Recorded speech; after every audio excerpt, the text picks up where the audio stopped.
I think that equity and bond markets will remain volatile into 2012. There was high expectations going into the summit that there would be a more complete resolution. I think that the summit addressed the longer term reform issues but lacked in the near term financing needs of countries, particularly Italy and Spain.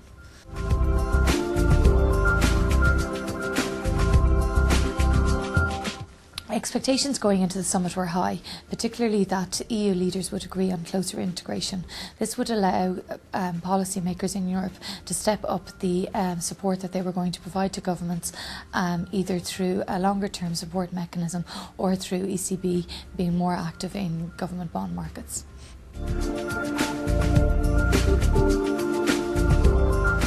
All of the countries in the European Monetary Union have agreed to set in stone what their fiscal targets will be. The European Court of Justice has agreed to oversee this transition and ensure that the constitution is robust.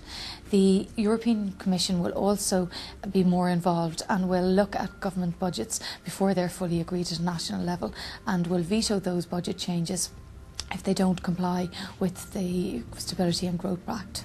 It was also agreed that the mechanism for supporting European countries in the longer term, known as the ESM, will be brought forward to 2012 instead of 2013. The fund will account for about 500 billion euros, and also the European countries will also add an additional 200 billion euros to the IMF. It is hoped that countries outside Europe may support that as well.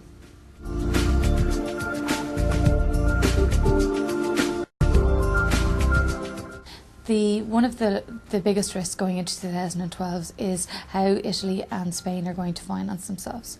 In the first quarter of 2012, it is expected that Italy needs 90 billion euros. For the whole year of 2012, it is thought that Spain and Italy need 600 billion euros. Therefore, these numbers are quite large given the support numbers that were spoken about at the summit. This is the biggest risk for markets. The ECB has also pulled back on purchasing bonds in the market.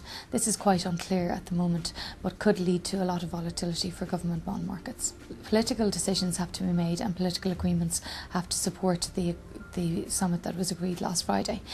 This remains also a risk, particularly in the first quarter of the year, where France will be going into an election and some other countries may need a referendum. The agreement also continued to support austerity and provided little for growth in the economic region, and this also will lead to a lot of volatility in other asset classes.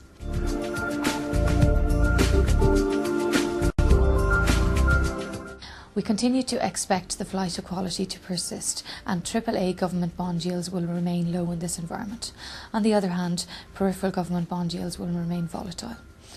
Currency markets will also remain volatile, and we would expect that the euro could remain under pressure in this type of environment.